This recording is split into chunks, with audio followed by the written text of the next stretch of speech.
Welcome to the City Council special meeting this Monday evening, April 7th.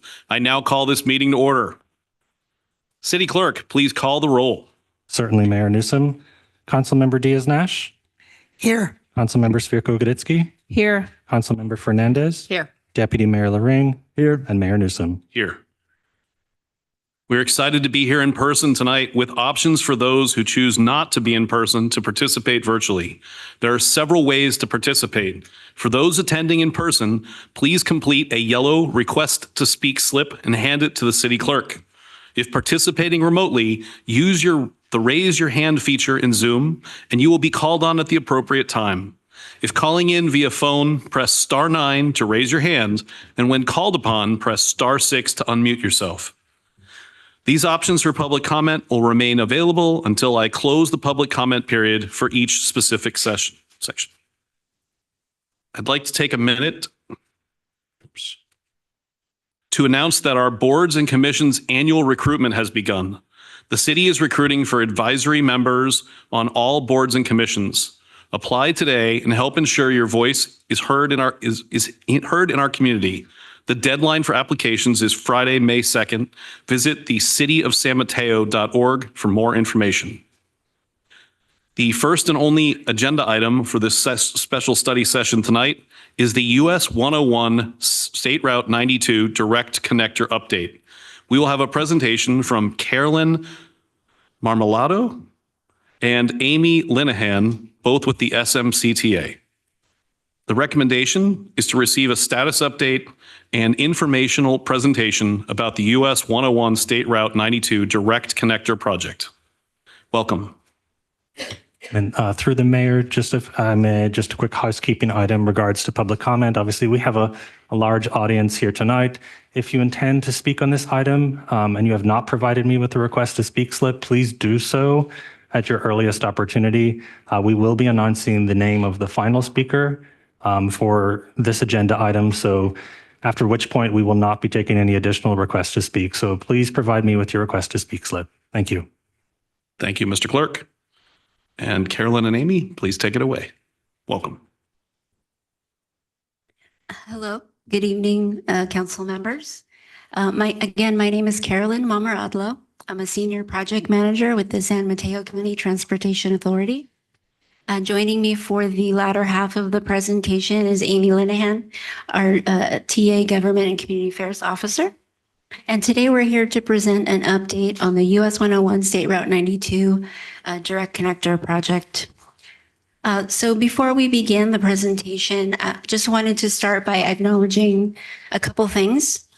Firstly, we fully recognize that we should have done more early on to inform the community about this project. We understand the concerns and frustration that's out there and want to assure that no decisions about the project's approval have been made and that we're committed to creating a more transparent and engaging process moving forward. Secondly, I wanted to clarify that there are no intentions to take people's homes as a result of this project and that we understand that any potential property impacts are a serious concern. We're working with Caltrans to expedite the right-of-way analysis so that we can possibly share more definitive information sooner, but wanted to assure you that what we're seeing so far with more detailed design work is that potential property impacts that were previously assessed in the project initiation document are expected to be significantly less, if not fully avoided, compared to what was assumed previously. And then for everyone in the room, through the mayor, if I may, for the folks at the back of the room, please be advised we still have some available seats up near the front here. I do see some empty seats. We also have an overflow room in our conference room immediately outside and to the left as you come through. So please find a seat, and as we are now in the business portion of the meeting, we invite you to please avoid side conversations so we can hear the presentation. Thank you. Thank you, Mr. Clerk. We'll wait just a minute or two for people to take their seats.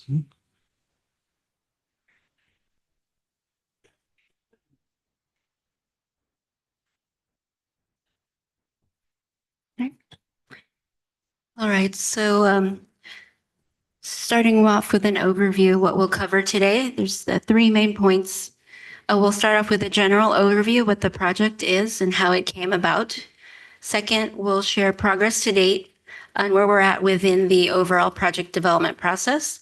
And lastly, we'll share how we propose to get the public more involved and have a discussion to get more input. So starting off with some background and how this project came to be. Really, there's been a long history of public interest in fixing the traffic issues at the interchange. The 10192 was identified as far back as the 1988 Measure A, again in the 2004 Measure A, and more recently in the 2018 Regional Measure 3. The actual direct connector project was not identified in those tax measures, but was the recommendation from a 2016 planning study that was a collaborative effort between TA, CCAG, Caltrans, and the cities. And this was an early step to understand the cause of all the traffic and congestion and explore potential solutions. The study recommendations identified two viable solutions. The first is a near-term, relatively low-cost and non-complex area improvements project. The second, a longer-term direct connector project. And these recommendations have since advanced as two separate projects that were initially sponsored by the cities for the early phases of project initiation. The TA and CCAG have since taken over sponsorship to assist cities who are more limited in resources to support these types of large-scale projects. So unfortunately, again, the amount of public outreach that was historically done for the project has been pretty minimal. And there was only one community meeting held in 2021, specifically for the near-term area improvements project. But what we're working towards now is creating a more engaging and transparent process and want to assure the public that there will be multiple opportunities to weigh in and be involved, as Amy will walk us through later in the presentation. So again, there are two separate projects for this interchange. Before we get to the direct connector project, I'm going to touch briefly on the near-term area improvements project. The near-term project includes improvements at 4 ramp locations to reduce unsafe merging and weaving and improve freeway access. The first location is at westbound State Route 92 to southbound US 101. And this improvement would add more space to the loop connector to accommodate truck turns. The second location is at north and southbound 101 to eastbound 92. This improvement would extend the outside lane to provide longer spacing for all 5 lanes to merge into 3. The third location is at southbound 101 and Fashion Island Boulevard off-ramp. This improvement would realign the Fashion Island Boulevard off-ramp from the eastbound 92 connector ramp to the westbound 92 connector ramp. And the fourth and final location is at northbound 101 Hillsdale off-ramp. This improvement would add more space to the Hillsdale off-ramp for cars lining up to exit. It would also upgrade the northbound on-ramp to meet current standards and add pedestrian crossing enhancements such as higher visibility crosswalks and flashing beacons, and extend the 3rd eastbound lane on Hillsdale overcrossing. And while these will provide some traffic relief with a focus on safety and access, the overall demand and projected growth in congestion would still need to be addressed by the longer-term direct connector project. The TA and CCAG are both co-sponsoring the construction of the project in cooperation with Caltrans, who are handling the construction work. So construction of these improvements will be located entirely within Caltrans right-of-way. Construction activities will be minimized during sensitive hours to avoid noise and light disruptions. Also, any work that may impact travel lanes will be focused overnight to avoid exacerbating traffic during peak travel times. The contractor is scheduled to begin activities in May, and that will be ongoing for about 2 years. And we've been coordinating with Caltrans to ensure the public will be properly informed of these activities. A project webpage is now available and will be regularly updated, in addition to roadway signage and digital communications, so that we can be sure to get the word out. And public communications are being managed by Caltrans Public Information Officer Janine Crawford. This brings us to the Direct Connector project. So while the area improvements will provide some traffic relief, the overall demand and projected growth and congestion will still be needed to address by this longer-term solution. The Direct Connector is intended to achieve the goals listed on this slide by allowing users to remain in the center lanes and use a new median ramp connector to get from one freeway to the other. And this new connector would be operated as a managed lane that would prioritize usage for high occupancy vehicles such as buses, shuttles, and carpools. And there are 4 alternatives being studied, the first being a no-build option, and that would result in no changes to the interchange. The other 3 build alternatives are detailed on the following slides. For alternative 1, this design would benefit peak morning traffic when there's more demand coming into the peninsula from the East Bay, and drivers would enter the connector from the center lane of 92 heading westbound and fly over to tie into both directions of 101. This would allow users to avoid weaving across multiple lanes to get to the existing connector ramps, which currently contributes to lots of the delay and safety issues in the interchange. With this alternative, we expect an indirect benefit to city streets by encouraging drivers to stay on the freeway instead of using streets like J. Hart Clinton Drive, Hillsdale Boulevard, and Fashion Island Boulevard, shown here in red, to get to the 101. So going out of order a little bit, I'll move on to alternative 3. The direct connector would serve the opposite direction and start in the center express lanes of 101 and tie into eastbound 92. This would serve the peak demand in the evening hours and offer similar benefits to traffic flow and reduced cut through on city streets as alternative 1. This design would also provide traffic relief for San Mateo residents heading north on 101 who are exiting Kehoe that may currently get slowed down by cars weaving across to get to eastbound 92, as well as residents who need to connect to westbound 92 who are currently getting stuck behind the backup of cars at the adjacent eastbound ramps. Finally, alternative 2. This would provide a reversible lane facility that would use a gating system to change the flow of traffic on the direct connector from westbound during the morning peak hours to eastbound in the evening peak hours and provide the combined benefits of both alternatives 1 and 3. Illustrated on this slide is the Caltrans process required for freeway project implementation. It's a multiple phase process that requires many steps before getting to construction. The process starts with the project initiation phase, which is when we take a high-level 5% design of the project and develop an initial understanding of what it would take to implement, how much it would cost, and how long it would take. This phase was completed in 2021, and Caltrans approved the project to advance to the current environmental review phase. During the environmental review phase, we developed more detailed 35% designs to more fully evaluate the project's potential benefits and impacts to inform selection of a preferred alternative. And I'll go into more detail on this phase on another slide. Then, depending on the selected alternative, the project may advance to future phases that would still be subject to funding availability and approval. Currently, there are no funds secured for the design and construction phases of this project, and we'd likely rely on competitive federal and state funding sources to cover the costs of such a large-scale project.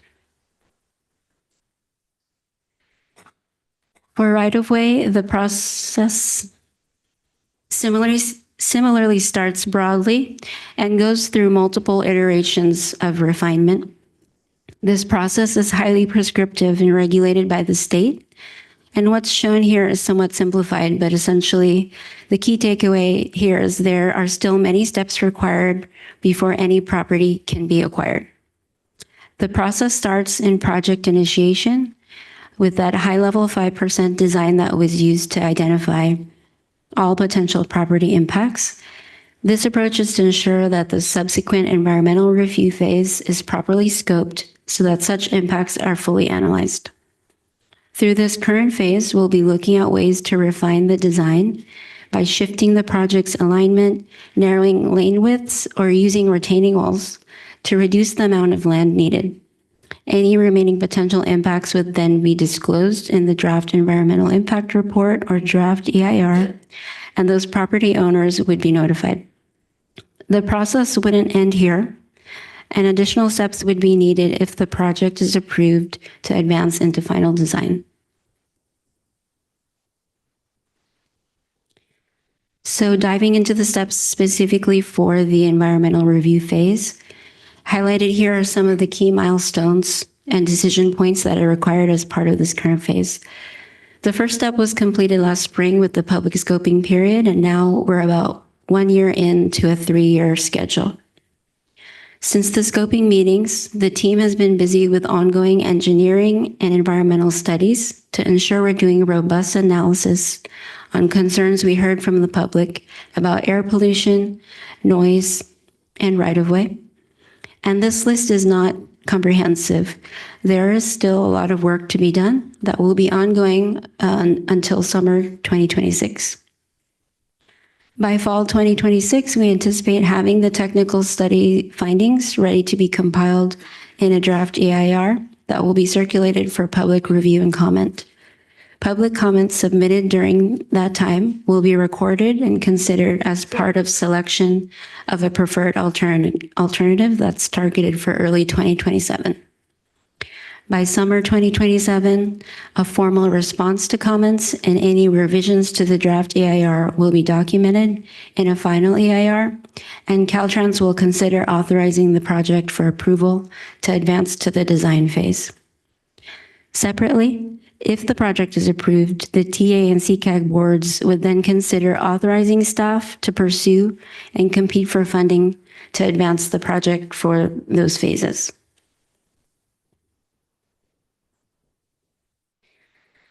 The process for selecting the preferred alternative is illustrated here on this slide. As I mentioned, community feedback is a key factor that gets considered in the selection, along with potential environmental impacts, project benefits, design feasibility, and cost. All of these factors will be presented to the TA and CCAG boards for consideration and feedback as the first step in the selection process. That will then feed into a recommendation from the project development team, which is comprised of staff from the various agencies, and then ultimately the selection is made by Caltrans. And again, if the project is approved, the decision comes back to the TA and CCAG boards on whether to authorize staff to pursue funding for those future phases. So with that, I'll hand it off to Amy Linehan to cover public participation.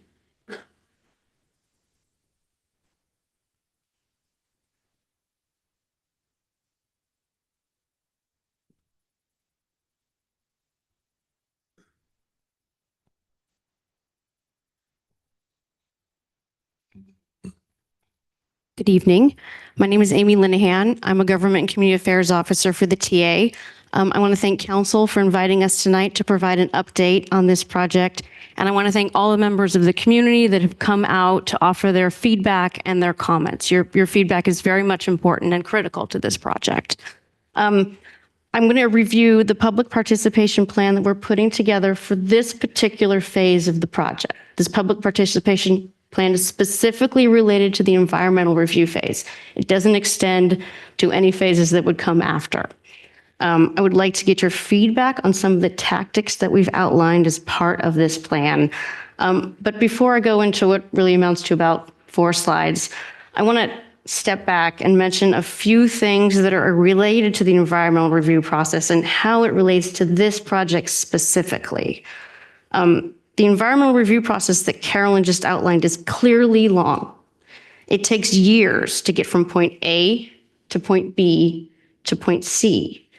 And for members of the public and stakeholders that are not familiar with this process, it can be frustrating and confusing to really understand how to get your voice heard in a way that can meaningfully impact what happens next, what happens in phase A, phase B, and phase C, and help inform the decisions that are being made as part of those steps.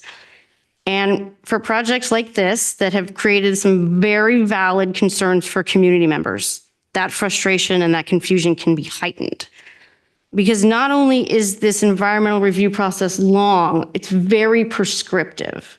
The process itself lays out exactly how and when the public can provide feedback that's considered on the record, that Caltrans takes forward into the next step.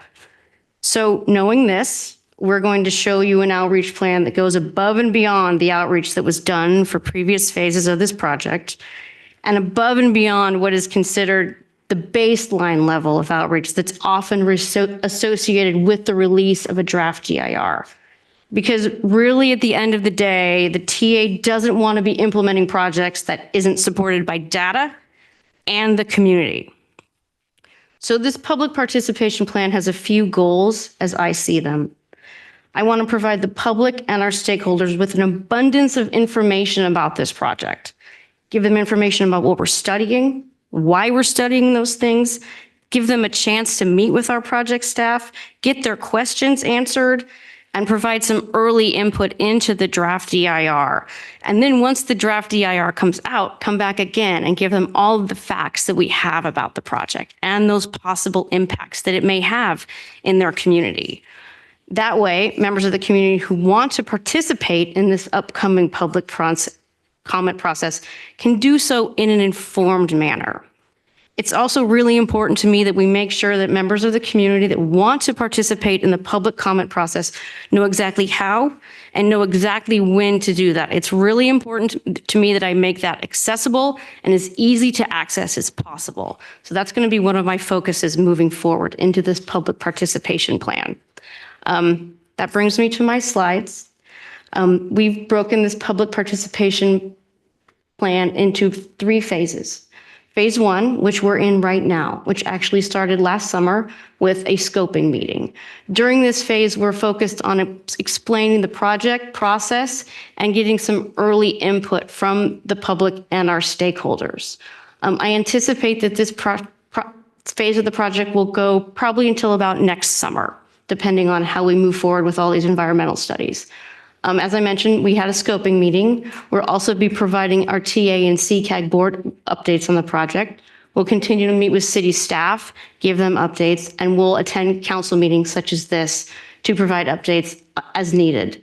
One new thing that we're doing in this phase is we've initiated what we're calling office hours.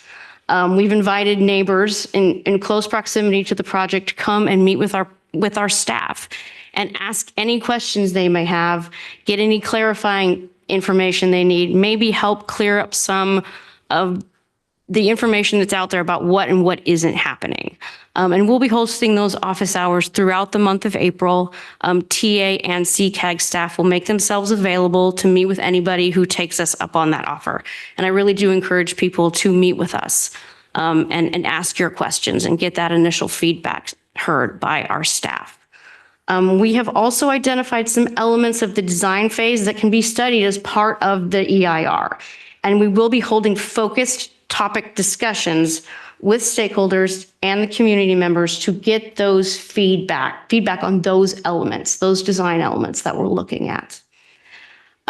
Phase 2 is where I really want to call your attention to. This is part of the process where public feedback is going to be the most influential. The public comment period that Caltrans will host in conjunction with the release of the draft environmental impact report is the best way to influence which direction this project goes. So this is the part where I'm really encouraging the public and your community to put your energy. This is where your feedback is going to be most effective. And my job is going to be making sure that we effectively communicate to the broader community exactly what's in that draft EIR, exactly what says about all of the possible impacts, about all 4 alternatives that we're studying. I will also want to make sure they know exactly how and when to participate in the public comment period, because it's going to be about a 30 to 45-day public comment period. And this isn't my way of telling people that they shouldn't talk to us right now. The feedback that we're getting right now is very important to me. It's very important to my board. They have an important decision that they need to make about whether they pursue funding for additional phases of this project. But the best way to help dictate what happens next is to get your comments on the record to Caltrans. So yes, talk to me right now. But once that draft environmental report comes out, take a look at it. Take a look at the updated materials we'll provide, highlighting what the draft environmental impact report says, and then come back to us and make sure we hear your feedback again, and make sure that you put it on the record with Caltrans, because that's really going to help determine what is in the final EIR that comes out. Part of this phase, which is focused on the release of the draft EIR, will take place probably next fall to early 2027. I guess all these timelines are approximate. We'll continue to give TA and CCAG board updates. We'll continue to meet with city staff and provide council updates as needed. Caltrans will host a public comment period, and they will also host a public meeting sometime in the middle of that public comment period. And then the TA will be attending community meetings to, again, meet with people, get their feedback, answer any questions, and really make that public comment period accessible to them as best as we can. Phase 3, which is when the final EIR comes out, we anticipate that's going to take place in early 2027, early 2027 to summer 2027. We'll continue to inform the public about what is in that final EIR, and next steps associated with that final EIR, and then the TA and CCAG board will need to make those critical funding decisions. I mentioned that it's really important that I provide people the tools they need to participate in that public comment period. We've got a couple of tools that we're working on. There's going to be a project webpage. This is going to be your primary source of information about this project. It will include key project facts, regular updates, information about upcoming milestones. We'll make sure it's updated with a schedule of meetings and community feedback opportunities. We will have a multilingual fact sheet available on that website that's developed to provide a detailed project overview, more information, more project information, and some specifics about the schedule. The fact sheet will be made available in English, Spanish, and simplified Chinese, and it will be ADA accessible. We're also going to have frequently asked questions on that website that really provides just some additional detail about the project need and scope. Once we do approach a place in the project where that public comment period is open and where we're going to start to have meetings, my plan is to communicate broadly about those opportunities for public feedback. We're going to be issuing invitations to meetings, physically mailed invitations. There will be a newspaper ad that Caltrans will place announcing the official start of the public comment period. It will also provide information about where their public meeting is going to be held. I'll be issuing e-blasts to anybody who wants to get information about the project, all of my stakeholders on a rolling basis. So I just keep the drumbeat about this is a time to comment. This is when we need your feedback. And then we'll, in partnership with that, the TA will have social media posts. Caltrans will have social media posts, and our communications staff is happy to share those social media outlets with any city staff, your PIO, if you want to repost them on your social media channels. In terms of next steps, and these are the next steps that we're looking at before the draft environmental impact report comes out.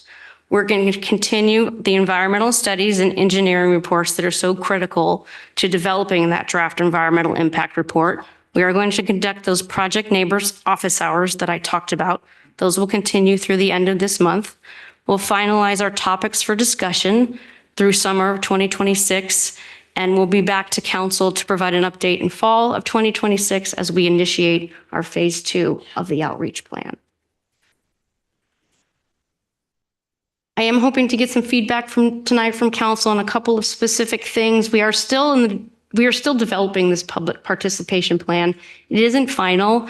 So I want to make sure that we get some information, if you have them, about if there are specific stakeholders that the project team should engage with, or if there are effective community engagement techniques that would be particularly effective for your community.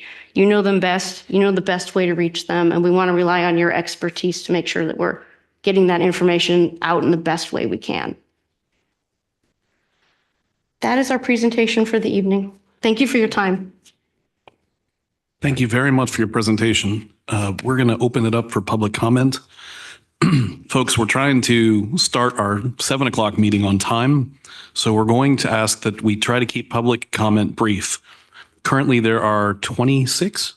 At the moment, I have in chambers 26 requests to speak. If you are participating virtually and wish to speak on this item, please raise your hand now. That will give us an opportunity to tally the total number of requests to speak and adjust the speaking limits accordingly.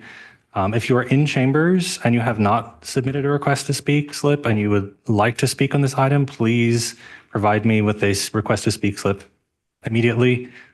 We will be announcing the final speaker on this item, after which point, as I mentioned earlier, we will not be taking any additional requests to speak. For the folks at the back of the room, also just some housekeeping. We do have our overflow room, which is in our conference room C, directly outside council chambers. Take a left and then it's immediately right there. So please, if you are in our overflow room and we call on your name, please make your way to council chambers and line up to our right.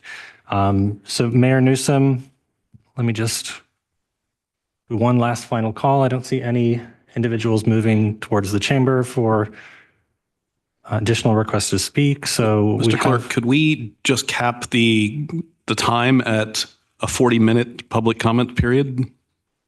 Gives us 20 minutes to review as a council. We also have received a request for organized presentation, so that's a 5-minute.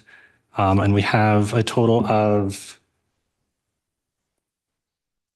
39 requests to speak.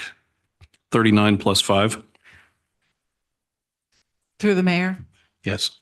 Given that the public is here, I think it's important that we hear them out. And if you guys are open to it, could we extend this meeting to 7:15? Yeah, that's what we'll have to do. So again, everyone, you're all going to have a minute with the exception of the group, which will have 5 minutes. If you've already heard something that you're going to say be said, please shorten your presentation so that everyone gets heard. Okay, and we'll go ahead and start public comment. Thank you.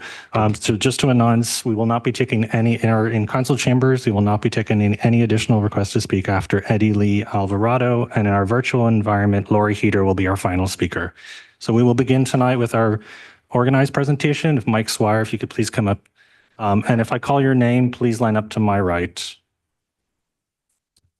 Great. Thank you, members of the City Council. Thanks to TA staff who came and presented. I'll try to be quick because I know not everyone's going to have this much time, but I am speaking on behalf of the environmental community that's written you a note, about 20 groups in opposition to this project.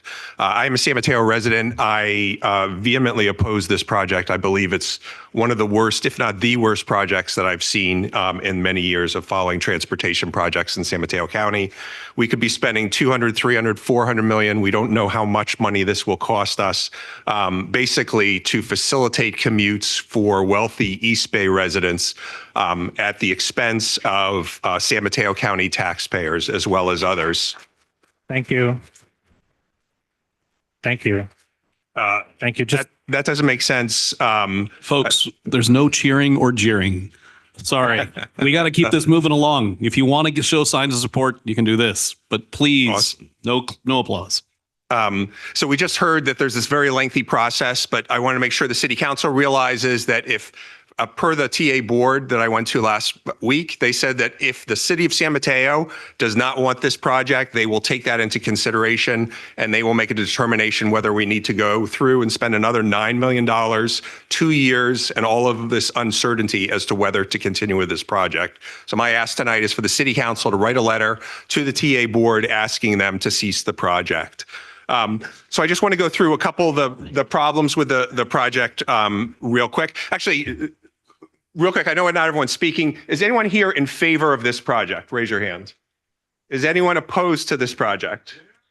Okay, so the public is on my side, I think. Let's go through real quick, but I want to talk about some of the challenges with the project real quickly. Go ahead, next slide. So I'll let others talk about eminent domain because I don't live in the area, but we're talking about 30 plus residences in 2 neighborhoods, as well as a park that could be impacted. Next slide. We're also talking about temporary closures of the Bay Trail, the Foster City Levee Way, the Seal Slough, et cetera, that the community relies on for this construction period. Go ahead. Let's talk about induced demand. The basic fact is we keep hearing that we need to do something about congestion. The problem is you cannot solve congestion by building more highway capacity. People are frustrated that we have travel delays. We think we can build our way out of that. You might get a temporary benefit in terms of additional space on the highway, but eventually more people start driving from further away. Those additional lanes fill up and congestion returns to previous levels, albeit with 20, 30, 40% more cars on the road. That's what just happened when we spent $600 million on Highway 101, and nobody thinks that that solved the congestion problem. As a result, you start to get people living further from home. You get fewer people taking transit, fewer people walking and biking, fewer people shifting their commutes time-wise, more people buying cars, et cetera, and you perpetuate this vicious cycle that we need to get out of. Next slide, please. And then let's talk about some of the long-term impacts that will impact the community. Go ahead. Next one, please. So air pollution. We have an air pollution problem in San Mateo County. You can see that we got an F on one measure. And this is very much an equity issue. If you live near the highway, which I know a lot of people in this room do, your air pollution is worse. So this is a problem, again, that a solution that benefits largely those can afford to pay for the express lanes. And we're only talking about express lanes. There's no public transit here. But the people that will suffer are the people that live adjacent to the highway where air pollution is worse. Go ahead, next one. We're facilitating supercommuters. We have the worst supercommuter problem in the country in the Bay Area because we make it easy for people to drive from far away, like Stockton and Modesto. Next slide. If you care about greenhouse gases, 50 to 60% is from transportation. These are our largest roads. You can see almost 100,000 cars come across the bridge every day. And since we've made it easier to drive since COVID, you can see that people are driving, but they aren't taking Caltrain and BART, and thus we're at a fiscal cliff because of those. Go ahead. You're going to see more people in neighborhoods adjacent to the highways, seeing more traffic violence for people who walk and bike. Go ahead. You're going to see people getting off-routed when there's crashes. You've seen Foster City already respond to traffic coming off the highway. So this will hurt local traffic. Go ahead. We've got 8,000 people who have sent letters to you guys as well as other elected leaders, and the newspapers covering it. Go ahead. Here's the environmental groups, and go ahead. And then finally, at the TA board meeting, Supervisor Corzo, who represents San Mateo, City San Mateo, so well said that she's concerned with this. She doesn't want to continue to spend taxpayer dollars, so we should think about killing this project now. And the chair, Carlos Romero, said basically he would consider the input from the city council. Thank you. So again, thank you so much. Thank you. That concludes individual. Thank you. Thank you. Thank you. So we will move into individual speakers. Our first 3 speakers will be Eugene Johnson, followed by Rick Sakuda and Laura Wood. If you hear a name called, please line up to my right. So Eugene, if you'd like to come up to the podium. Well, good evening, Mayor, council members. I haven't been in front of people long, but I'm here. I'm totally against this whole thing. The problem is that they want to concentrate on San Mateo. If they want to go to the head of the problem instead of spanking the butt, look at Alameda. That's where the traffic jam starts. The other day I drove that just to make sure I knew what was going on. And it was a complete nightmare to get to Alameda. Now, once you got close to it, or Hayward, so I'm sorry. Once you got close, it branched off and eased up a little bit, but not a whole lot.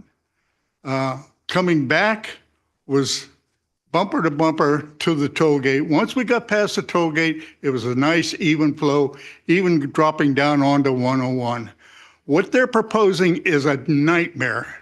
They want to go eminent domain on some homes, which is going to reduce the tax structure for the city. Eminent domain Thank you. is nothing but a big ripoff. Thank you, Eugene. It Our next destroys speaker. homes. It destroys Thank you. people. Thank you, Eugene. If they want to buy property, Thank you, they buy Eugene. it Our- at market value. Thank you, And that Eugene. includes the interest you. that they Your time is up. may have to pay Sir, in order to survive. That Thank way, you. they may be able to live in San Mateo. San Mateo Sir. is a place- Eugene, I'm going to have to give you the hook. Sorry. Your time is up. Your Thank you. time is up. Yeah. Well, I'm dead set We against it. got 45 more people. We Yeah. got to keep moving. Sorry. I'm thoroughly against it. They're spanking Thank the butt, you. trying Thank to see you. what Thank the you, head does, Eugene. and they should Come on start up, where Rick. the problem is. Thank you so much. our I next appreciate speaker will be Rick Sakuda, followed by Laura Wood and Jim Jensen. This sounds like yet another boondoggle project that hasn't been thought out to the end and was quietly being pushed through without much public notification and input. Well, we found out about it now, and there's more people that will be coming. 92101 is like a funnel, and this funnel empties into a straw, and that straw is the San Mateo Bridge. And unless you widen the bridge, no matter how big you build the funnel, you're not going to improve the throughput. And even if you widen the bridge, you've still got the other transit issues, which are the 92880 connector, as well as how do you get to 530, how do you get to 580 and 680? So there's, as you saw, there's nobody that supports this project. And the entire city would like our city council to unanimously write a letter to the transportation authorities and state that the city of San Mateo and Foster City, if you can work with them, oppose this project. So we would ask for that unanimous letter from our city council. Thank you. Our next speaker will be Laura Wood, followed by Jim Jensen and Kevin Simpson.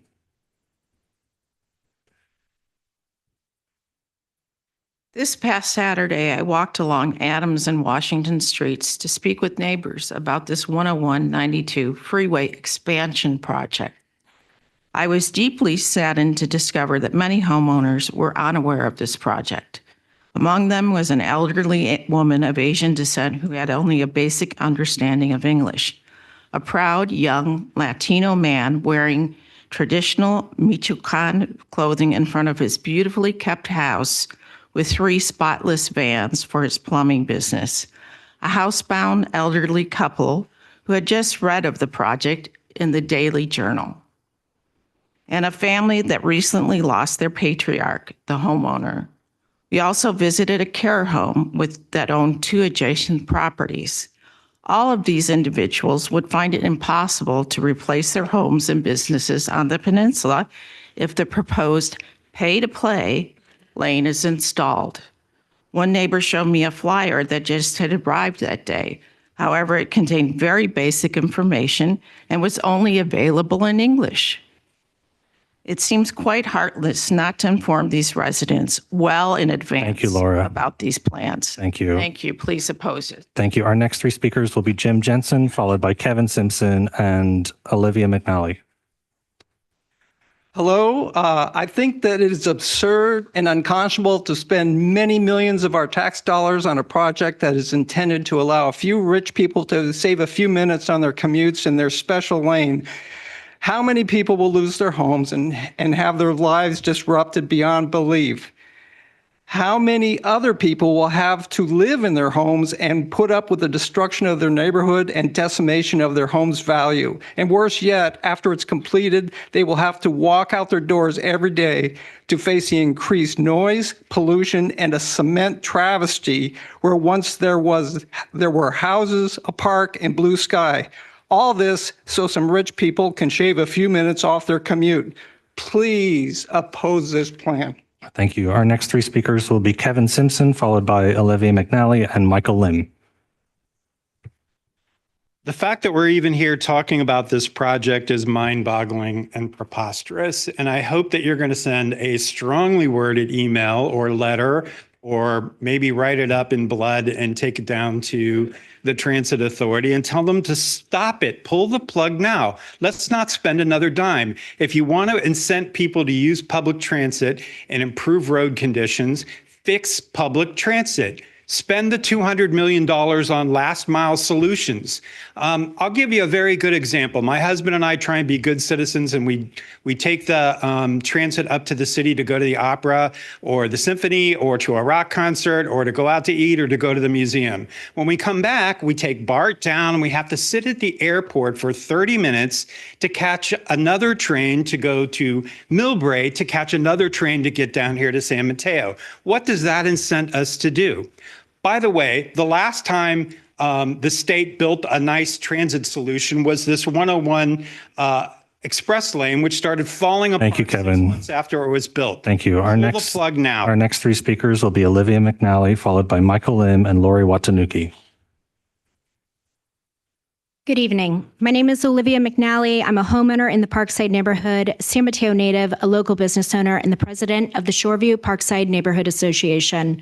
I'm here tonight to express my deep concern about the proposed 92-101 overpass project. The project just isn't infrastructure, it's personal. Not only will 33 of my neighbors lose their beloved homes, but our community will also lose a cherished neighborhood park. Numerous studies highlight the significant negative impact neighborhoods face when parks are removed, including decreased home values and diminished community cohesion. Furthermore, research shows that homes within 500 feet of a freeway experience a depreciation of approximately 4 to 10% due to noise and air pollution alone. In Parkside, our average home value is $1.5 million. Let's take the average of 7%. That's a $100,000 loss in equity for all of those of us who are remaining after 33 of our neighbors lose their homes. Make this project go away now. Thank you. Our next 3 speakers will be, Michael Lim, followed by Lori Watanuki and Mariva Godfrey. Good evening. As my grandmother would say, when you put a bridle on a horse, you do not start at the tail. This project starts at the tail. You know that adding lanes and toll lanes just creates more traffic. The studies say so. There will be backups, and drivers will use surface streets to get away from bottlenecks as well as getting out of paying extra money. They will use alternate routes like I do, coming back from my mother's house at the top of Ralston. Crystal Springs Road or Parrot Drive through Baywood. Yes, Baywood. 5th Avenue, Fremont, 4th Avenue, and over 101 to Shoreview and home. Waze has been telling users to hook up with the San Mateo Bridge by using J. Hart Clinton Drive for a couple of years now. We know the diverted traffic problem firsthand. How about starting at the head of the horse? Ferries for cars and pedestrians, a ferry to San Bruno so people can connect to 380, 280, 101, a ferry to Redwood City. Thank you. 101. Thank you. Our next 3 speakers will be Lori Watanuki, followed by Mariva Godfrey and Robert Whitehair.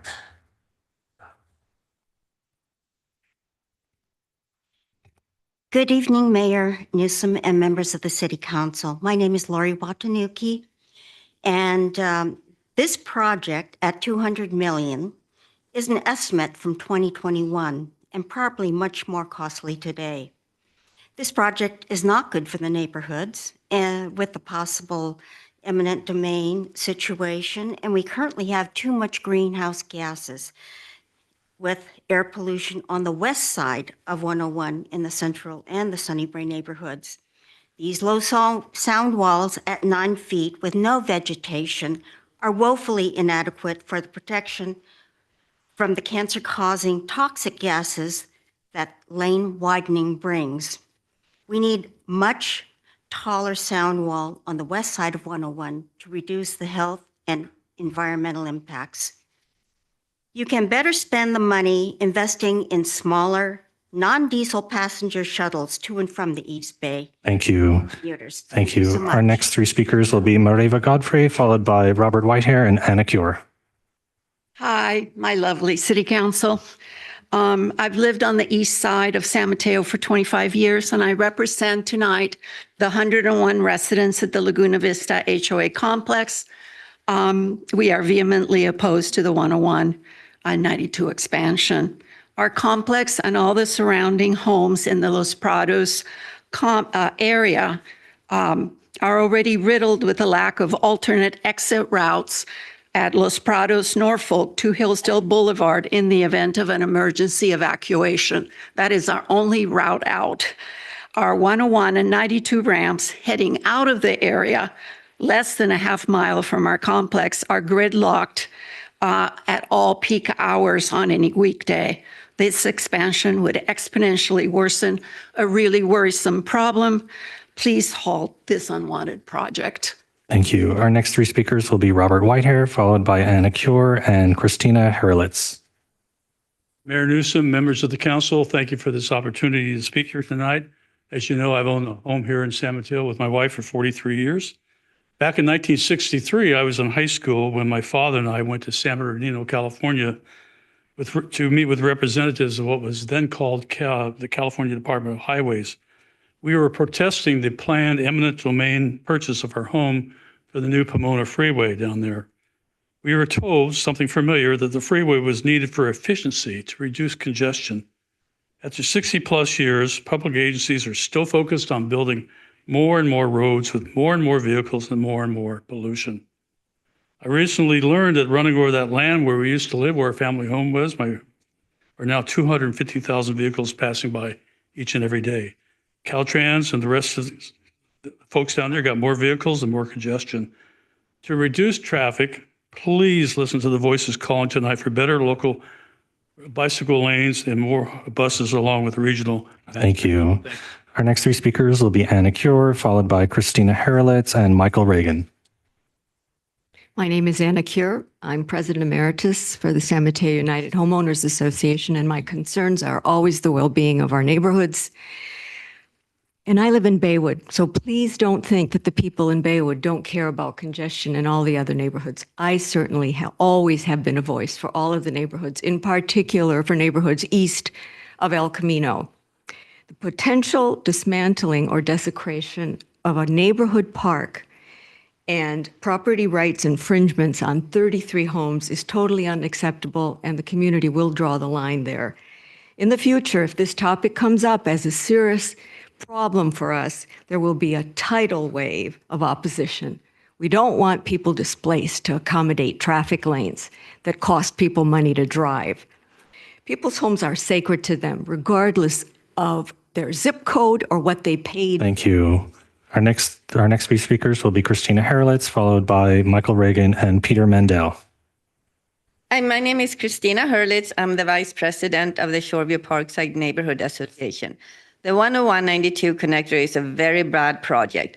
Not only will it not help traffic flow, but the state of California is via legislation forcing cities to build more housing. Yet this project would take out maybe 33 homes on Adams Street and a park through eminent domain. New developments here in San Mateo are mainly studios and 1 to 2 bedroom apartments, hardly suitable for a growing family. There are not enough space left in the peninsula to build more single-family homes where family can grow. Tearing down 33 houses will not only negatively impact all the residents that are already living there, but it will have an adverse outcome long-term, as our community can't thrive without access to adequate housing that promotes families to grow. Thank you. Our next three speakers will be Michael Reagan, followed by Peter Mendel and Sherry Bowles. Good evening. I do support what's been said earlier by the residents. As you can see, I've been here to many of these meetings, and when you get this many people at a meeting, you know they're serious. Phase one that was announced, I do would see those improvements that should be applied, but I also think that you guys should be also thinking about adding bike lanes in those projects in phase one. As far as phase two goes, we need to be spending more money on public transit projects and getting autos off the road. That's should be our goal. The toll lanes, once they enter 92, there is no toll lanes that are on from 101 to 92. There is no toll lane. So you're going from a toll lane possibly onto 92 where there is no toll lane. So it's really not achieving anything. Please write a letter to Caltrans and to not approve this. Thank you. Our next three speakers will be Peter Mandel, followed by Sherry Bowles and Pete Monchik. Thank you, Mr. Mayor and council members.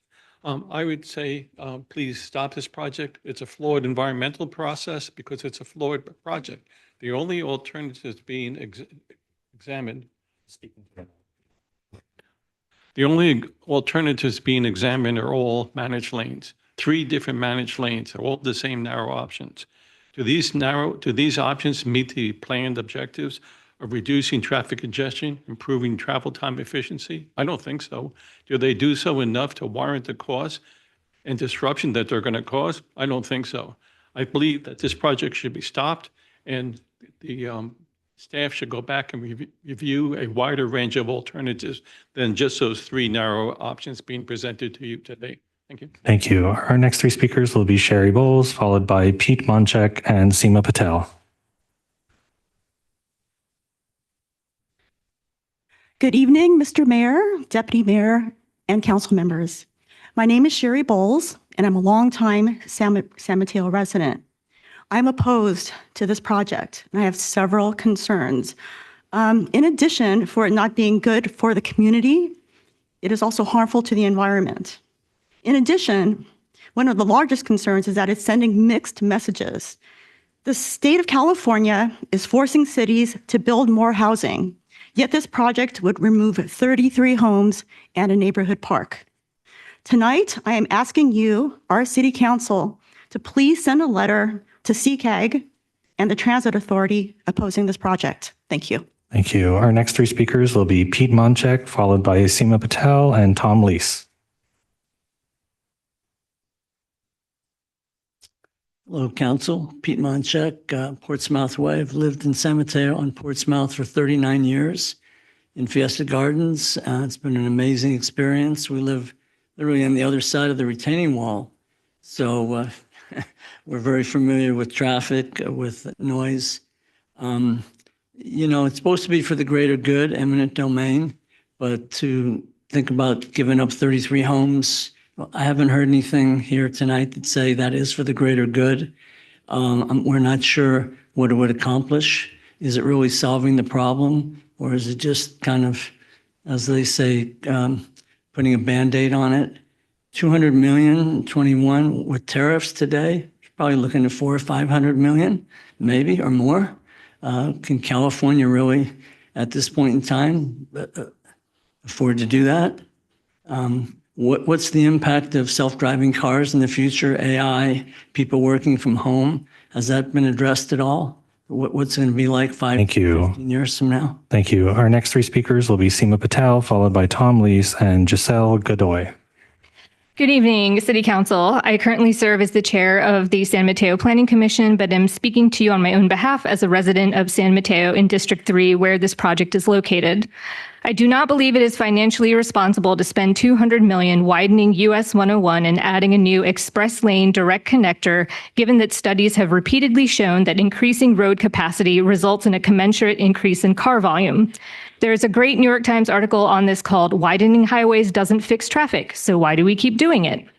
More concerning than the waste of taxpayer funds is the potential seizure of a portion of 33 residential properties, all to implement a solution that won't actually solve the problem of traffic congestion. The only way to reduce vehicle traffic is to reduce the number of vehicles on the road.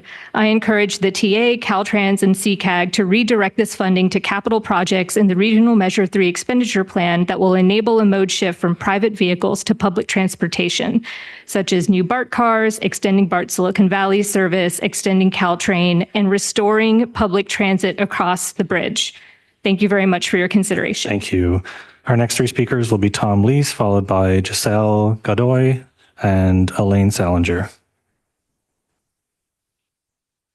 Hi, I'm Tom Lees, and I'm the chair of the Senior Advisory Commission, but I'm speaking as a private citizen tonight. And I want to mention my friend Robert Wilkinson, who passed away recently, and I have a signed copy of his book. And I didn't know that I was going to talk 3 minutes about him tonight, but I do want to mention that if Caltrans thinks that they're going to get $200 million from this current administration, I think they're woefully misinformed because Thank you. Thank you. That's definitely not going to happen. And I just want to also say that Caltrans has done the impossible. They brought LRT, the bike lanes, and Heritage Alliance all together. I'm speaking as a private citizen, but all of us, if all of us are together, you have a serious problem with your project. Thank you very much. Thank you. Thank you. Our next speaker will be Giselle, followed by Elaine Salinger and Karen Cutler. Good evening. I oppose this project. I have been an Adams Street resident since 1999. In our household, this added stress would potentially mean finding a home outside of the area, delaying our retirement, looking for employment elsewhere and hope that we get hired at our age, and have the same health coverage we currently have. I ask that you put yourselves in our shoes and think outside of the box with what you have. Be considerate and find other measures that don't warrant the residents of Adams Street to give up their homes. With your project, we would be forced to downsize or most likely leave the Bay Area. We shouldn't be having this conversation. The residents on Adams Street have our hands tied. We can't sell our homes if we wanted to. We can't remodel further. We can't enjoy anything because our livelihood is in limbo. Find a solution that does not involve taking our homes away. Thank you. Thank you. Thank you. Thank you. Thank you. Our next three speakers will be Elaine Salinger, followed by Karen Cutler and Vikash. Okay, I just love that comment that this is bringing together all these different groups that are usually on opposite sides. Okay, my name's Elaine Salinger. I've been serving on the San Mateo County Bike and Pedestrian Advisory Council for the last, I think it's 9 years. I served as the chair for 2 years. I just resigned my chairship in January because it was so heartbreaking receiving all of these emails and phone calls from people who were hit or almost hit and terrified to get on their bikes again. The way to stop this traffic congestion is to build bike lanes. And honestly, to the TA, you want to spend $200 million on this? Can you please give us some bike lanes, please, and some public transit? I just think this insanity needs to stop. So right now, just stop it, build bike lanes, put it into transit, and stop driving by looking through the rearview mirror. This is what we've always done, and it needs to change. Thank you. Our next three speakers will be Karen Cutler, followed by Vikash and Nikki Huth.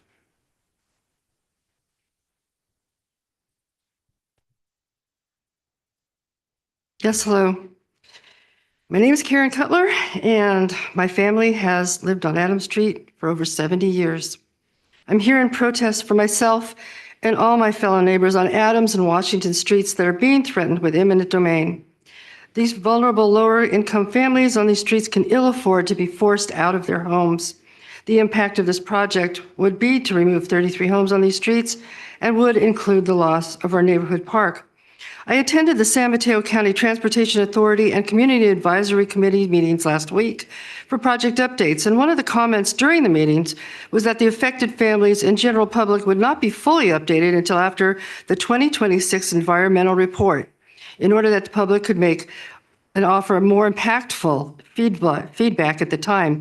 We're here to tell you that our feedback can't wait for years down the road when it will be too late to stop this project. We ask that San Mateo and Foster City Councils protect our vulnerable families and stop wasting our tax dollars by issuing you. letters of no confidence to the transportation you. boards and request a full stop on Thank the you. build portion of Our this next three project. speakers will be Vikash, followed by Nikki Huth and James Cutler. Honorable Mayor, Deputy Mayor, City Council members. I am rising in opposition of this 10192 project. First, my cousin just told me he's about to sell his house and he lives right there because can't deal with it. Expenses, millions already. We need an audit. We need to know where all this money went. This is very important taxpayer money. $12.2 million proposed for an EIR. Someone is getting paid around here. We do not support sending consultants to the Bahamas and paying big bonuses. If you need an EIR, just ask me. I am a biologist and an environmentalist. I will be straight up and honest. I won't just tell you what you want to hear. And the best part, I may be smarter than all of your consultants combined. Importantly, we have a rare family burrowing owls already residing there and 2 other rare species. So I think this is the end of this project. And as far as pollution goes, Thank people you. always ask Thank me, you. how does a non-smoker get lung cancer? It's from emission pollution. Thank you. Thank you. Thank you. And just a brief note on decorum in the room. We want to be able to hear the comments that are being made. So if you could please respect our rules of decorum. Thank you. Our next 3 speakers will be Nikki Huth, followed by James Cutler and Andrew Lamond. Good evening, everyone here, and thank you for the presentation. I had 3 minutes prepared, so now I have just 3 points. I really seriously hope that there will not be any eminent domain here. It's such an unjust process, and I'm very concerned about the environmental issues, the pollution and traffic, especially the traffic that will pour into all the streets near the freeway. And then funding. I'm not clear if the city is also funding that or if it's state and federal, but if our city's involved, I would like to be sure that our flood control system is taken care of before we put it into some project like this. My home was flooded. It's cost me close to $400,000 for repairs, and my street flooded again just this year. So I would like to see everything fixed before money goes to big projects like this. Thank you. Thank you. Our next 3 speakers will be James Cutler, followed by Andrew Lamond and Victoria Tung. As my wife spoke earlier, we attended both the Caltrans meetings last week, and one of the things they brought up is the 1988 Prop A that says that they have to do something about this interchange. Well, since then, they've added 2 more lanes to the bridge. They've changed the intersections from 3 lanes feeding the bridge up to 5. We still have the problem.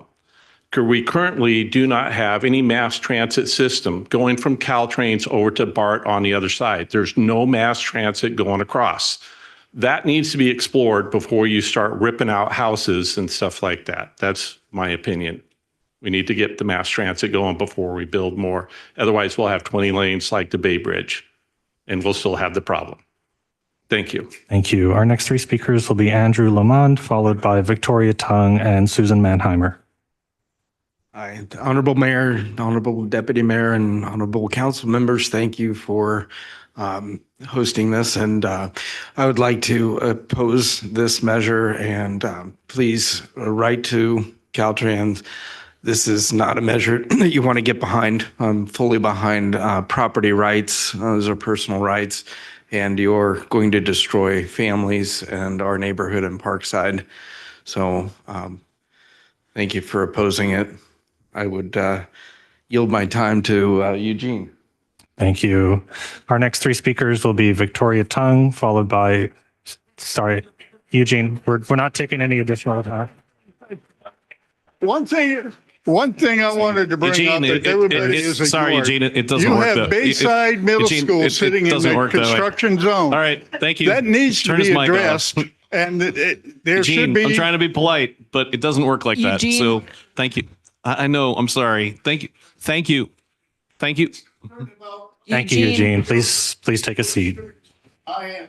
We Thank are you. too, Eugene. Please, Eugene, please let the next people speak. Thank you. Bye.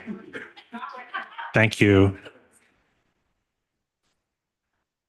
Good evening. My family and I have been residents in the San Mateo Parkside neighborhood for the last 7 years. I'm deeply concerned and oppose the proposed 92-101 expansion project. Widening highways does not solve traffic congestions. Decades of research and real-world evidence demonstrate that widening highways does not reduce traffic congestions in the long term. Instead, it induces additional driving and quickly brings delays back to prior levels, if not worse. Investing over $200 million of taxpayer money into this outdated and ineffective solution undermines our region's effort to create sustainable transportation systems and reduce greenhouse gas emissions. Sustainable alternatives to freeway expansion exist, as highlighted by Sustainable San Mateo County's discussion on this topic last year. Expanding multimodal transportation options and investing in sustainable infrastructure could provide long-term solutions without the devastating impacts of this highway project. I urge the City Council to halt the 92-101 expansion project and redirect resources toward equitable, sustainable, and community-oriented transportation solutions.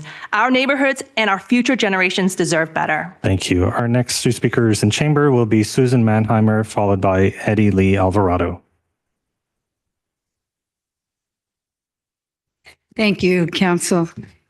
City Manager, thank you for letting us speak tonight. First, I'm a vice president of San Mateo United. I'm a representative of Harbortown. I'm here speaking simply as an individual who's been a 35-year public servant in the peninsula dealing with traffic and safety. I can say that I was troubled by the sort of condescending lecturing tone of the TA. I hope that doesn't represent the TA itself, as I believe they are our city councils and elected representatives from the county and state. And I hope they will take due note of the fact that we have been trying in San Mateo for many, many years to get this right on the Norfolk 19th Avenue corridor, the horrific, tremendous impacts there, the work you all are trying to do and have put money into, the fact that we have 33 residents who not only are going to be left hanging for years, do they have to disclose this, trying to sell their houses while Caltrans and the TA and everyone else tries to decide what to do, either take their houses or worse yet, put an overpass over their houses? Thank you. I just hope that we all come to a conclusion quickly on saying no to this. Thank you. Our final speaker in chamber will be Eddie Lee Alvarado. Thank you. Hi, I'm Eddie Lee Alvarado. I've been living in San Mateo for 33 years now. I raised my kids here. I am not in favor of the proposed direct connector project. Families that cannot afford to acquire new housing within San Mateo and disrupting and possibly ruining our lives should not be allowed. We are totally opposed to the collateral damage for an expensive $200+ million project that will not cure traffic congestion problem and is cruel and unnecessary. Thank you. Thank you. Moving to our virtual environment, our first speaker will be Stu Bruin. Stu, please unmute your mic. Yes, thank you for the opportunity. The first thing I think we need to think about here is that Caltrans has not had a very good record at managing projects like this. They won't tell us how much it's going to cost, and there's nothing in that brochure that talks about how bad traffic will be while the construction is going on.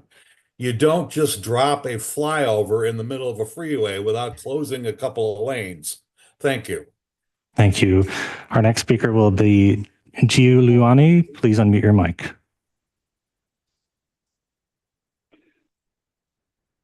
Yeah, I'm speaking on behalf. This project's going to fail. It'll make transit more dangerous. Induced demand is real. It'll lead to more folks using the extra capacity. Queue depth will return. Unsafe merges will return. Local street cut-through will return. There's going to be more cars, congestions, injuries, and deaths. We need real solutions. We need mass transit. We need to make it possible for folks to live here, not force them to move to Tracy, adding even more cars, congestion, injuries, and death. Thank you. Thank you. Our next speaker will be Abibat. Please unmute your mic. Hello, my name's Abby. I'm the Transportation Policy Advocate at Transform. Transform is a nonprofit whose mission is to ensure that people of all incomes thrive in a world safe from climate chaos.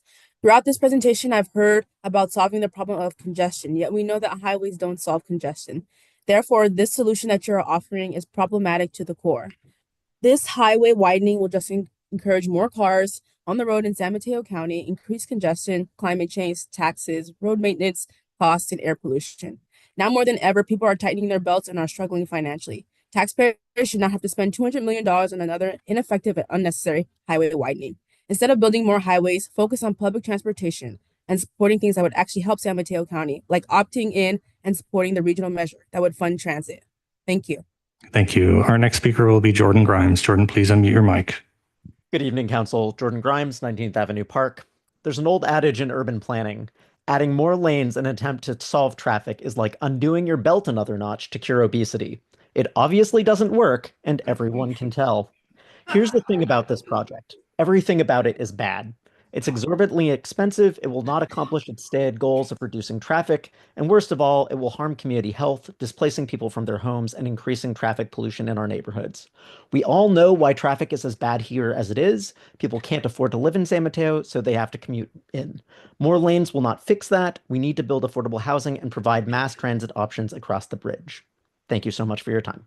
Thank you. Our next speaker will be Annie Tsai. Annie, please unmute your mic. Honorable Council, thank you for taking the time for us to speak this evening. I'm a 13-year resident of San Mateo and most recently of Fiesta Gardens. In speaking with many of my neighbors, I can confidently say that we vehemently oppose this project.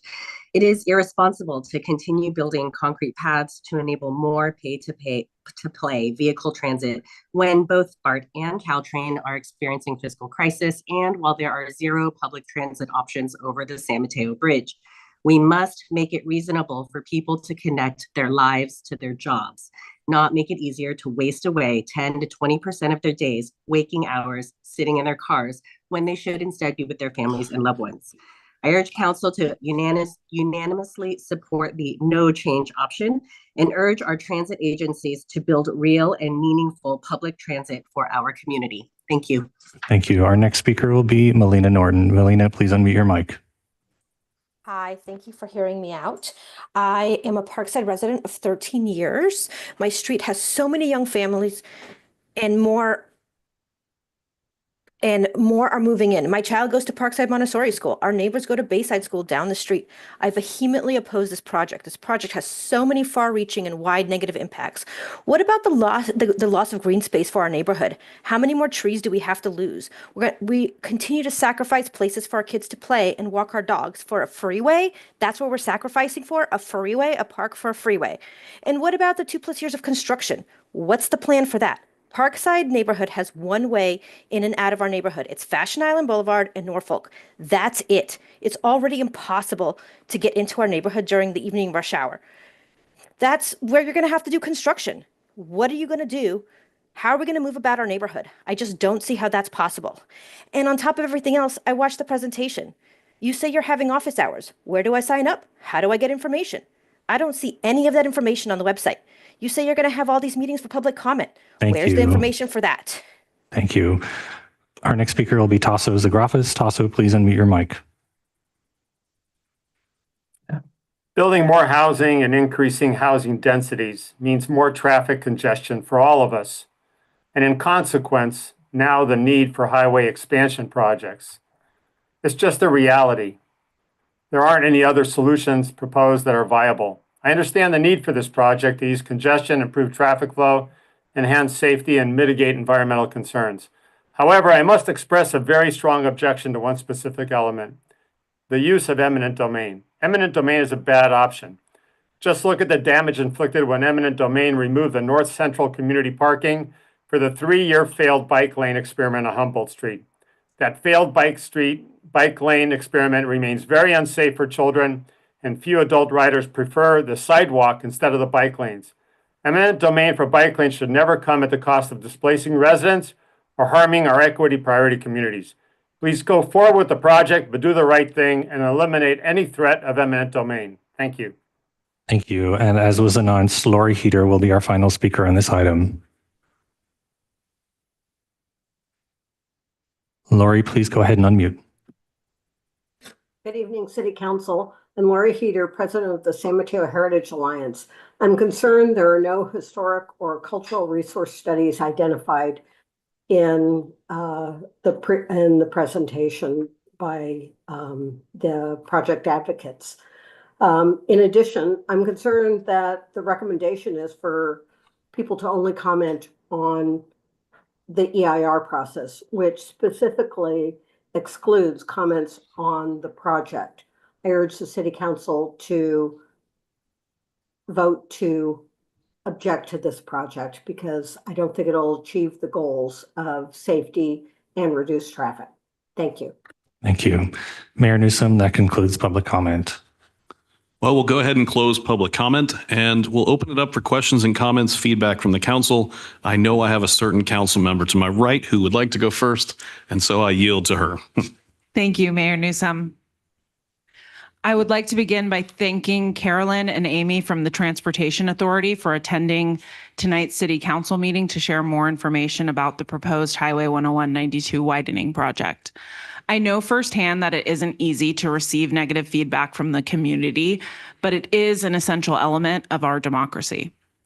As those in the audience know, I'm a big believer in the need for regular dialogue between our government and its citizens, and tonight's meeting is a very important part of that process. Next, I would like to share how proud I am of our community for showing up tonight and making your voices heard. I can't speak for everyone, but rest assured, I hear you, message received loud and clear. This project, as currently proposed, does not work for the people of San Mateo. We all want better and safer infrastructure, but progress in these areas must be balanced against the well-being of less privileged community members.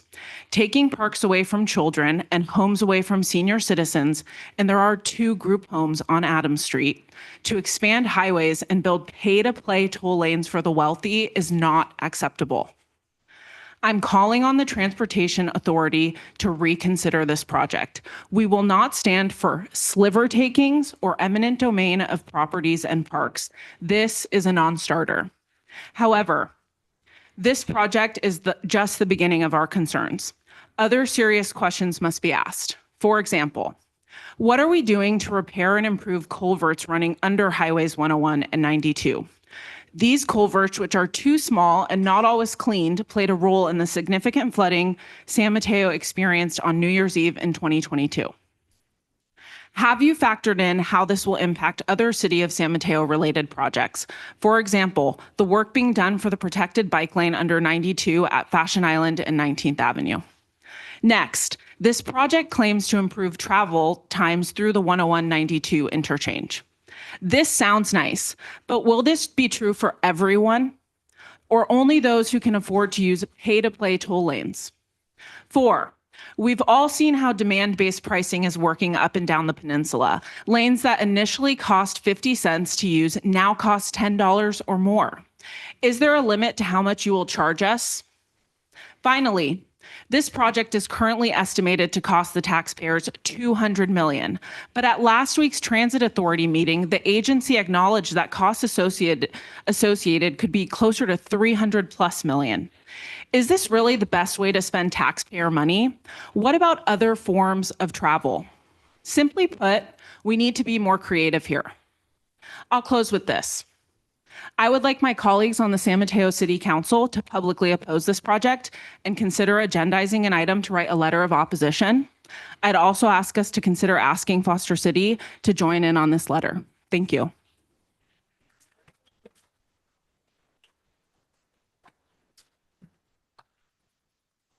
I'm actually going to go next. I'm going to take the prerogative. My district is the second most impacted district. I grew up in San Mateo. Many of you may not know that my family owned a business in Hayward for 13 years. I've commuted to the East Bay, primarily Hayward and Union City, for over 27 years of my career. I am always been fortunate that I live on the peninsula, so I reverse commute. But I certainly would like to see better connectivity between 101 and 92. I'd love to see impactful improvements put in place to reduce traffic congestion and to have alternatives for crossing the San Mateo Bridge, like restoring, for one, the East Bay Express buses, which were connecting Hayward BART to the San Mateo Caltrains up until COVID hit. Everything I've read about this project does not lead me to believe that this project will solve for or even alleviate any of the east-west commute problems that we have. The project appears to be diamond lanes to nowhere. And while diamond lanes used to be for carpools, HOVs, and commuter buses, now these lanes have become more pay-to-play, and the pricing is all over the place. The state is implementing true surge pricing where it can cost up to $7 to travel a mile and a half, only to find yourself right back in traffic. I can't even afford to use these lanes, and many of you, like me, find yourselves in the same predicament.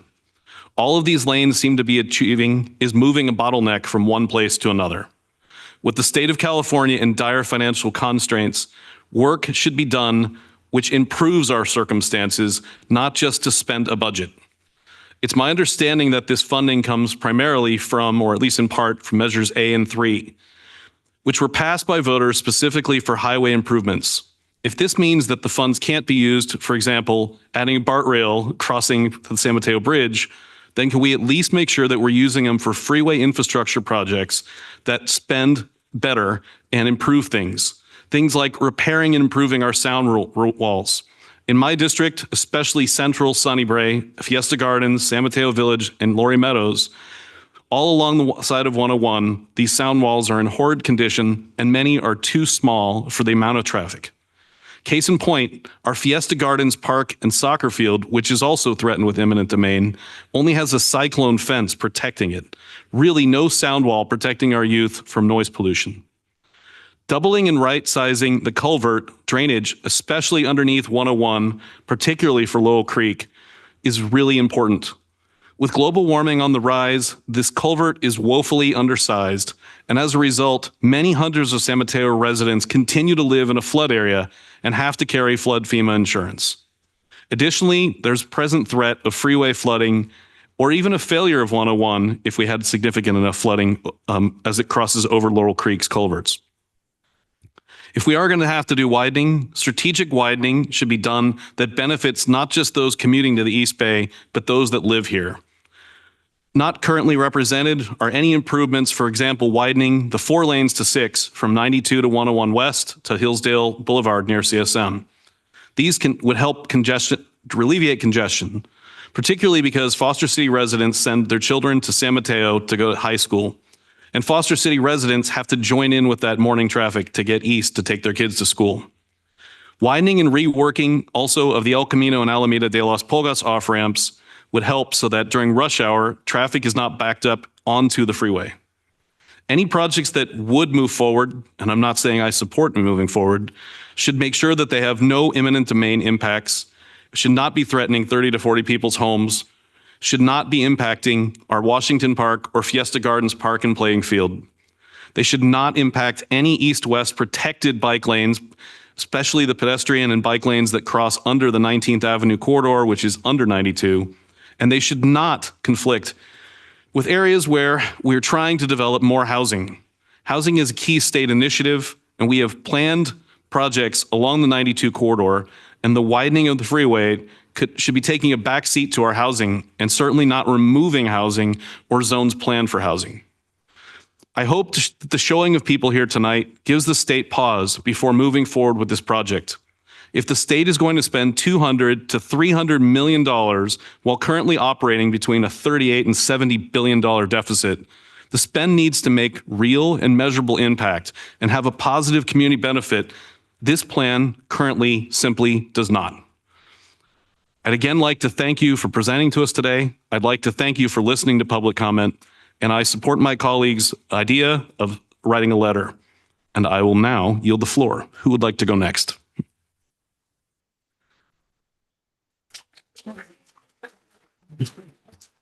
Go ahead. Okay.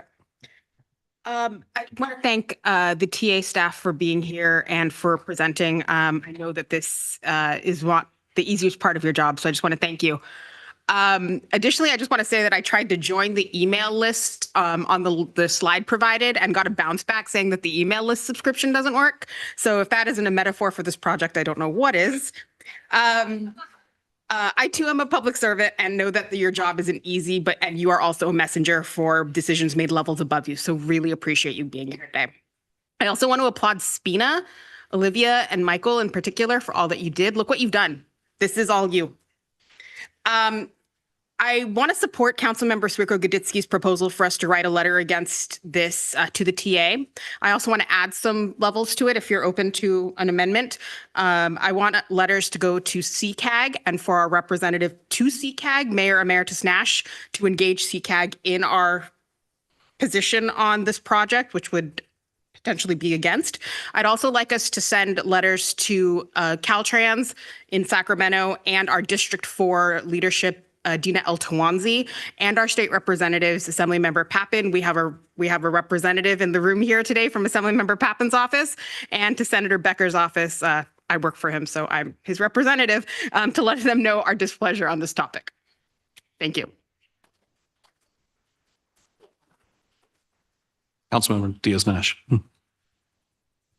Thank you. And first off, thank you to everyone here. I mean, this is an incredible outpouring. And as someone said, if you get this many people in a room, you know they're serious. And I had the opportunity to speak with the TA representatives earlier this week. They gave me a briefing, and I believe they may have spoken with some of our other council members, and I really appreciate it. And I appreciate the fact that you both started the presentations acknowledging the fact the communication methods up until now have been far less than adequate, and acknowledging the fact that people only are now finding out, even if it's a long-term project. I support everything that my fellow council members have said. And I just want to read a couple things that I heard from the audience, because it is more than just a lot of people in a room being angry. There are very, very thoughtful comments that were made tonight. The fact that this is such an important, expensive project, and if we can't even get the funding we need now, think about what we're going to need in a couple of years from now. And given the current political environment, the chances of getting that kind of money are not high.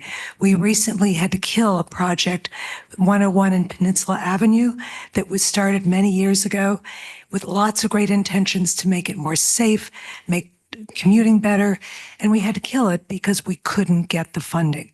We don't want that to happen now. We'd rather take the money and use it for something in the future more helpful. I think the idea of looking into capital projects specifically for mass transit is so smart. I mean, we have to be able to get mass transit across our east-west bridges, last mile transportation. This is where we got to focus. And if this money is not specifically for that, we need to figure out how we get money to do that, because we need that now.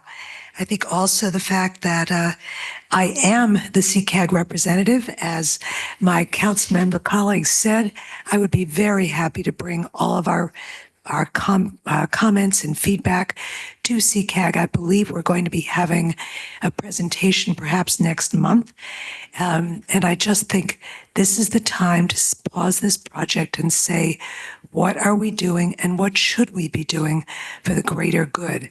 And I really appreciate the fact of bringing Foster City into the mix, because these are two cities that are really impacted.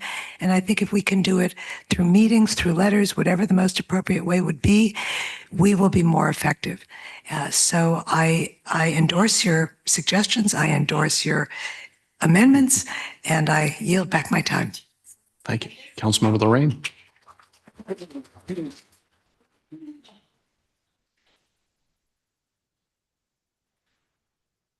Okay. I want to thank everybody who came out tonight and gave us your time and energy, and for having interest in this topic, and for joining us in getting an informational update on a long multi-step project that hasn't yet finished design and hasn't yet conducted critical data analysis that would help us understand what this project would fully represent, what it would actually cost, and what benefits it might provide for those costs. Now, I am not necessarily a champion of this project. I agree wholeheartedly that fighting car traffic congestion in this area will require robust investment in public transit, in bike ped infrastructure, and in increasing affordable housing options here on this side of the bridge. and making this city more walkable, more bikeable, and more transit friendly. That's what we're working on with this general plan we just adopted. That's our mission here. That said, I'm concerned that a lot of what I've heard tonight comes from concerns that seem to me to be worried about the worst case scenarios that have not yet been proven with the analysis work that was to be done. And, you know, this work came about due to previous sustained interest in addressing traffic and congestion at 92 and 101 for decades. So I was initially okay with this team of transit professionals who have spent years looking at this intersection and trying to bring forward a project that would address the concerns of the people related to that intersection. Going ahead with their work toward a draft environmental impact report. Because while I wasn't sure about whether this project would in fact offer the benefit that it's promising or could promise, especially after the pandemic, I am not a transit professional who's looked at that intersection and done the traffic analysis. We don't yet know whether this project would severely impact 33 homes or whether it would end up with minimal impacts. We don't yet really know whether this project would induce demand or whether it might help reduce some traffic slowdowns at the same intersection that's had notable slowdowns for decades. And I think it's fair to say that if this team went and did that analysis work and came back with a project that had significant impacts to 33 homes, or after modeling for induced demand determined that indeed there would be induced demand, this council would not be interested in that project, and neither would you. But what if they were to do the work and come back with a project that had minimal impacts on surrounding area? And in fact, maybe addressed some of the concerns that people voted for Measure A funding for. That was the point of this project. And so I just wanted to share that. I'm not necessarily going to buck this tide, but I want to make clear that while I'm very happy to see a lot of folks coming together and agreeing that we need to invest in public transit, in bike ped transportation instead of a project like this, we will need to take several steps in our future together to make that happen.